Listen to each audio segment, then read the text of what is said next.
Hey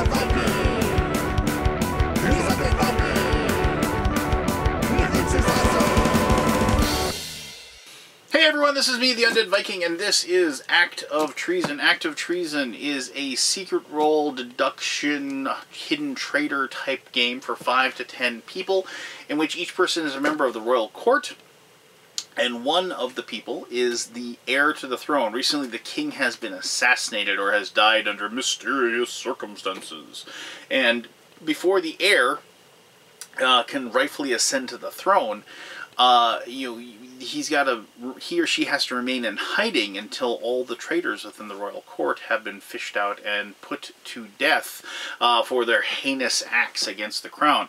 The traitors are working with each other in trying to track down the rightful heir and severing the bloodline, so then the people that they are trying to elevate to the throne can take their rightful place.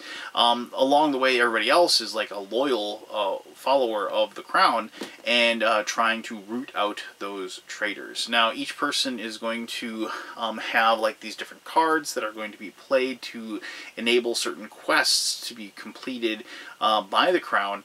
And these quests, if you are able to complete 5 of them, you're able then to reestablish order within the kingdom, and then the heir can come forth, and there's belief within the society that will allow them to maintain control of the nation. However, if the traitors manage to kill the heir or sow enough chaos and create enough disarray, then the kingdom will fall to the rabble anyway, because of the fact that the crown or the people that are trying to be in power have shown their inability to lead. And this is done through playing different cards and trying to assassinate each other and doing all kinds of crazy things. But mostly it's a game of a lot of conversation, a lot of discussion, and a lot of backstabbing, something that I really, really like. So let me show you how Act of Treason is played, and we'll come back here and I'll give you my final thoughts. Okay, so here is Act of Treason. I'm going to show you how the game is played. Now, this game can be played with up to 10 people, and I have, theoretically set this up to be played with 10 people. The big difference if you play with less people, there's one difference if you play with 5. Like lots of secret role games, you have situations where it's like, okay, like a game of werewolf. You'll say, okay, everybody close their eyes, werewolves, open your eyes, look at each other, so you know who's on your side, that sort of thing. In this case, when you play with 5 people, you have one person who is the king's heir, you have 2 people that are loyal to that heir, and then you have 2 people that are the traitors, that are trying to assassinate the heir. I think the idea is with 5 people, if the traitors knew who each other were, you'd be kind of giving them a little bit of a bonus, like almost like too powerful, if you will. So they have been, in the case of 5 people, nobody knows anything. But once you get to 6 through 10 people, the traitors do know who each other are. The other thing is that when you play with 8, 9, or 10 people, you'll actually have 3 of these decks of court cards instead of just 2. You'll notice like some of these court cards, and I'll talk more about these in just a little bit, but they have like a little symbol right there where it says 8+, and like the cards that have the 8+, if you play with less than 8 people, you'll take those 8+ cards and you'll take them out of the game, and you'll notice that even this little deck space here is 8+ as well. This isn't the only spot where the 8+ cards go, it's just that it unlocks that particular spot, if you will. Alright, so other than that, you have the quest cards up here. Quest cards have numbers on them, like 1, 2, and 3. You set them up just like that, 1, 2, and 3. They come in 3 different colors. They have commerce, military, and these are your law cards. Now, I mean, the big thing is the color that you have to remember about that, because when the steward, which is like the first player, when the steward picks a quest card to do, you're going to have to, if you want that quest to pass, the people that are loyal to the king will need to put knowledge cards out that will allow, like, the knowledge cards have to match the color. And if you've played games if you played games like Battlestar Galactica, like you have to match the colors in order for you to give a bonus or a positive outcome to that particular quest. The only other thing you have to do is you have to hand out these loyalty cards, and so you have cards that are just loyal. You have to either pass 5 quests or eliminate all the traitors to win the game. Or, like your traders, you eliminate the heir, or reduce the kingdom strength to 0. And one person will be the heir, and you just have to make sure you survive. So, you'll shuffle these up, you'll deal 1 to each person. Whoever is randomly chosen to be the steward the first round will say, everybody close their eyes. In the case if you're playing with more than 5, you go through the whole process of open your eyes, and then you're ready to go. Each person will get 4 knowledge cards to start with. So you have, 1, 2, 3, 4 knowledge cards. And so, like, turn these over so you can see, like, I would have 2 military, I'd have a treachery, and I'd have a commerce card. So, and that's my personal knowledge. You don't ever get to show these to people. You can't, say, oh, this is what I got. You can't do anything like that. You keep those in your hand, and those are particularly secret. Now, depending upon if you're loyal or if you are a traitor, you're gonna, as the game progresses, you're gonna decide how honest you're gonna be about those cards. So, what happens is the steward will, on their turn, they're gonna pick one of these 3 quests to do. And they are going to, and like a lot of other social deduction and secret role games, there's a lot of conversation that goes on. You will say, it's like, it's like, hey, I gotta pick one of these quests. Hey, what does everybody think? Like, does everybody have a lot of blue cards? And like, if I was a loyal, let's see what I was here. I'll just grab one of these random. So I'm loyal. So I would say, I'd have no reason to lie. I would say, I don't, but I do have a fair amount of military cards, and I'll be able to help that if you pick that. And so maybe they all go around and they discuss. And so then what happens is, perhaps they'll take that and they'll take that military card. So it's like, the steward must discard any face-up court card, and that's like the special power that goes into play. This includes cards in court or court cards owned by a player. So he would do that, and what would happen is that, like, he'd have to pick one of these court cards to discard. And the thing about these is you don't turn them face up right away. So like you'd have, like, we get rid of the spy card, action, draw 1 knowledge card. So you'd go ahead and you get rid of that one, and that spy card would be gone, and that court card would be gone, and but you wouldn't turn this over. You turn that over after the round is done. And you can't take a card unless it's face up. Court cards give people special powers, and they give them abilities, but also, almost more importantly, if you have a court card in front of you, you can use it to protect yourself from an assassination by just discarding it. If somebody tries to kill you, you just discard the card and you're good to go. Some cards, like, that spy card has that special ability that's an action that you take, and when it's your turn, you can take that action. But like the Guardian, you can discard this card to block an assassination against any player. A Divine Right, you are the steward role cannot be passed to anyone else. So if you have that, and you get to be the steward if you have the Divine Right, and you will remain the steward until, like, somebody can either kill you or get you to discard that card. So, I did forget that this kingdom track here, this is, every time you fail a quest, you'll lower 1 on this kingdom track, and you'll get down to 0. And if you hit 0, then the people that are loyal will lose. You'll notice that this is green, and this is yellow. The big difference between that is that when it is green, you still have, like, the town guard and things like that. People, like, actually trying to keep the kingdom from going into chaos.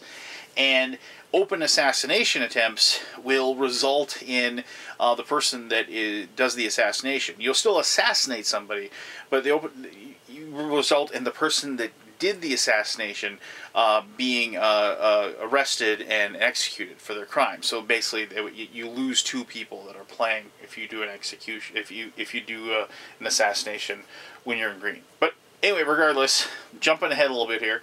What happens is that after you pick the quest, what will happen is that the steward will point to each person, and they'll say, you can take an action now. And your actions are going to be like cards, court cards that you have maybe in front of you. They're going to be buying a court card. To buy a court card, you have to pay the number of knowledge cards equal to whatever the kingdom level is at that time. And, you know, buying a kingdom card right away, well, you do get to, when you get picked for your turn, you get to draw 2 more cards off the top. So in this case, I get another red and another treachery, and I'd have those in my hand. But you could, you know, buy a court card. And whenever you buy a court card, you put that in front of you, and that's like your power and your ability. And mind you, remember, like, there aren't a lot of court cards available. Like, once you take them, then, like, you don't have those face up. So, but, you know, spending 4 and getting rid of 4 cards is going to draw some attention to you, so to speak, because it's like you're basically saying, oh, well, I don't really care if we pass this quest, and if we lose go down on the track. It's very, it looks treasonous, let's just put it like that. But regardless, and I didn't tell you this, depending upon the number of players, the number of positive cards, like as far as your score, when you go to do the quest, has to be, it raises. So with 5 people, you have to score 3, and then it goes to 5, 7, 8, 7, and then all the way up to 9 for 10 players. So if we're playing with 10, what we're doing now is like, okay, well, once everybody takes their action, and we'll do the quest, then people are gonna put cards into the tribute, and you're gonna have to score at least 9 to pass that. If you're giving up 4 cards to buy that, and you are loyal, then people are going to say, what are you doing? You know, because you're not helping at all. You know, you could lie and say, well, I didn't have any cards that could really help anyway. You picked a red quest. All I got is blue and green cards. But once again, it makes it look a little fishy that you're not able to do that. The other options, like I said, if you have a card that has an action, like if you had the spy card, an action, draw 1 knowledge card, you could use that as your action. But the other big thing is that you can assassinate. So when you assassinate somebody, you just basically pick somebody. You say, I'm going to assassinate Jim over there. And at that point, you can have open discussion. People can discuss. It's like, why are you assassinating Jim? Well, I'm pretty sure Jim is a traitor. Why do you think Jim is a traitor? Well, you know, I don't think he really helped out in the last couple of quests. I think he wants us to fail. You know, Jim gets to defend himself. Open discussion can happen as long as the person that is doing the assassination doesn't say, I'm locking it in. The moment they say, I'm locking it in, the assassination is locked in and it happens. Now, if you have a card like the Guardian card, you can prevent Jim's assassination. If Jim has a court card, say maybe he's the Divine Right Steward, if he has that in front of him, he can discard that and save his life. But, you know, once you say, I'm locking it in, it is done. Now, that might sound a little weird, you know, like, because you can literally say, I'm going to kill Jim and I'm locking it in. You can just say that, done, you know, and Jim is either dead or has to get rid of his court card to do it. But it is like one of the ways to like really goose somebody and maybe figure out exactly what's going on is to do something like that. It kind of like spurs people forward. It gets people like, you know, definitely somebody who's been sitting there quiet for a long time and all of a sudden you pick them and say, I'm going to kill you. It definitely does, you know, push the game forward a little bit, and it's something that I like doing, you know, as far as like when you pick somebody. I'm all in favor of more open discussion, but sometimes like you just don't even want to even give a chance to somebody like convincing you otherwise, and so you just lock it in immediately. And of course there's that reveal moment where like you hope they're like the last traitor, but it turns out, you know, they aren't. You just killed somebody that's trying to help you, which is kind of bad. But if you do kill somebody, one of the big things is that you don't get to see their loyalty. Now, that might sound a little weird, but they don't get to say anything. They don't do anything. They just, they're out of the game. Now, the games don't take a long time, so you don't have to worry about like, oh gosh, I just got to sit here and watch everybody else play for a long time. No, the game will wrap up relatively quickly, but you don't know if they're the heir, they reveal it, right? They're like, oh, I'm the heir, the traitors win. You know, but if they're loyal or they're a traitor, they don't reveal it. Now, the one thing that happens is that you know how many traitors you have. So, like, because they have a listing over here, there's either going to be 2 or 3 traitors. The first person out kind of becomes the moderator of how the game ends. So they have their loyalty card. You know, so like let's say, like you know, I got killed and I'm a loyal, right? So then another person gets killed and I see that they're a traitor. So I've got these two cards in my hand. From then on, if people are assassinated, they're going to hand me the card. And I'm going to look at that card, and I'm going to tell everybody whether or not you're going to keep playing or whether or not you killed it. Another great reveal moment. I really like that. You know, it's just like one of those things. It's like they hand me the card, and I look at it, and nope, the game continues. And they're like, oh my gosh, did we kill the wrong person? You know, fantastic moment. But I'll talk about that here in just a little bit. The game will continue. So then the tribute happens. And when the tribute happens, basically then each person will just put cards in. Now when you put your cards in, like you, pretty much anything goes. Like you can put as many cards in as you want. You can put in as few cards as you want. And you can say whatever you want. So like if I'm loyal and it was so I could just say, you know what, I'm helping out a lot. And, you know, and I'm putting, you know, 3 cards in. But a couple things. You can't, like, one of the things is that you can't, like, if a person puts their cards in, you can't, you know, move them around to see how many cards they put in or anything like that. That's one of the rules. And also you can't, like, you can't do anything random. Like, you on your turn, like, you can't say, you know what, I'm just going to put some random cards in or something like that. You can't do anything that messes with it because it's hinky and you got to be, but I could say, like, you know, I could say I'm putting 2 cards in, but I'm putting 3 in. Or let's say I was like a disloyal person. Treachery cards count like as -2 each, right? So I could say, you know what, I'm going to put a couple of good cards in there, and maybe I'm going to put like 1 red card in, and I'm going to put the rest of these in. So like let's say I'm doing something like this. Like I can help out with some red, and I can put a couple red cards in, and I can put them in like that. And now, I mean, if I make a mistake and it folds up like that, then that's my own fault. But I put those in. Now, astute players, after everybody's put their cards in, are going to say, well, Lance said he's putting in, you know, 2 cards, but we have like, and this person said this many cards, and that person said that many cards, but we have way too many cards in here.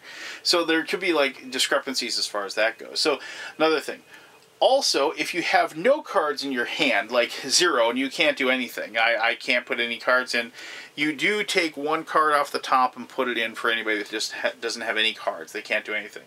Also, after everybody's done, you do take 2 cards off the top and you put those in there as well, just so like you can't have like a perfect knowledge of what it is. So after all is said and done, the steward will take those cards, they'll shuffle them up, and you'll turn them face up. Every card that matches the color of the quest is worth 1. Every color that doesn't match the color, like blue or green, would count as -1, and every treachery card would count as -2. If you pass the quest, great. You take the quest and you put it over here, and that's like the first of the 5 quests you have to complete. Once you complete 5 quests as a loyal, you'll win the game. If you fail, you discard the quest and you move down the token down 1 on the Kingdom Unrest. Now the quest card will stay. You discard the quest when the next quest card is picked. So if there's a special power that's on the quest card, it will stay in play until the next quest is taken. But all the tribute cards are taken and they're discarded and put off to the side, and you move forward. After the turn is done, if you have any cards to turn over, you turn those over, and so you have more of your core cards available, and you just start up your next round. The last thing that happens is whoever is the steward, unless you have something like the Divine Rights, the steward doesn't move anywhere. The person that's steward picks another person at the table and says, you can be the steward now. And they're going to be the person that picks the quest and controls the round. Now, you can flip-flop the steward back and forth between 2 people. 2 people could do that over and over again. However, once again, that does look a little fishy, because who knows who's on each other's side 100% for sure? You know, the traitors. They know. So if you're just passing it back and forth between those 2 people, the other people at the table are going to be saying, what's going on there? So the game just continues until one side wins or one side loses, and then you figure out whether or not the rightful heir ascends to the throne, or if tyranny wins the day. I love the game. It's a lot of fun. It's one of these things that I really love about. I love conversations. I love being able to lie. I love being able to sow seeds of deceit amongst my friends, and I love forcing my will upon somebody else as well. So I just enjoyed my sessions of this a great deal. But let me talk more about that in my final thoughts.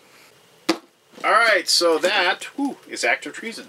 Act of Treason, man, I just love games like this. It's a game that you can teach to somebody in about 5 minutes, but it is so much more than teaching somebody how the mechanisms of the game work. It comes down to who you can believe across the table and who you can't. And these types of games kind of, they succeed or don't succeed weighted by the amount of discussion, the amount of conversation that people are allowed to have, and the amount of how well the mechanisms of the game kind of create that level of tension. So if it was a game where, it's like, okay, we'll just do that, and maybe there's a hidden traitor, maybe there isn't. You don't have that turmoil. You don't have that, can I really trust the person that's across the table from me? Can I trust that they're going to do the right thing? And so especially when you're the steward, and let's say you're the loyalist steward, and you're picking the different people, and it's like, oh man, it's because you got to pick one by one who goes.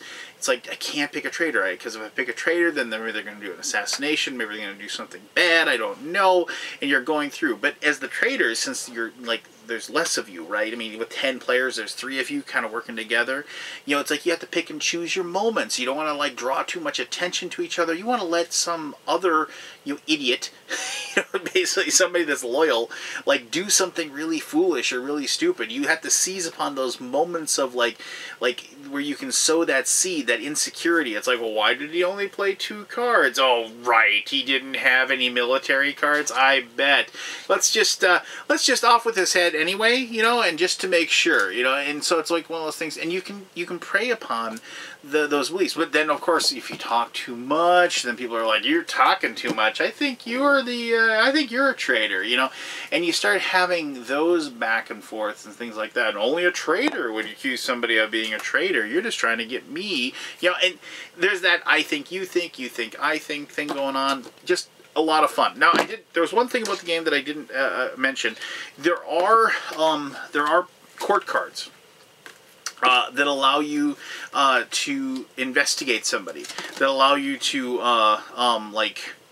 look at their card and look at their loyalty card. And when you can do that, so here, the interrogation card right here. So what this is, you discard a card and you get to examine a player, and then you get to look at their loyalty card. Now, you don't get to show it to anybody else. They hand you the loyalty card, you look at it, you give it back to them. And then at that point, it's up to you. You can say anything you want. You can say, oh, well, that person's loyal, that person's a traitor, whatever. They're the heir. If you wanted to, you could even say something like that, but that would be really foolish. I can't think of a single reason you'd say that, because if you said it, it basically would out you as a traitor. But you can say whatever you want. But regardless of what happens, both you and the target both get one of these tokens. And what this token is, it's an examination token. And as soon as you get that token, you and the other person can't be looked at again. And I do like that. I like that because it's one of those things where it's like, it prevents you from being double checked, right? So if I'm loyal and you're loyal, and I say, okay, I'm going to look at you and I'm going to see what you have. Okay, this person's loyal to me. Well, nobody can double check it. They can't go and look at it. So it's one of those things, as a loyal player, you're like, oh, I wish somebody could double check it, because you know for sure I wasn't, right? But they can't double check it, and so that actually helps the traders.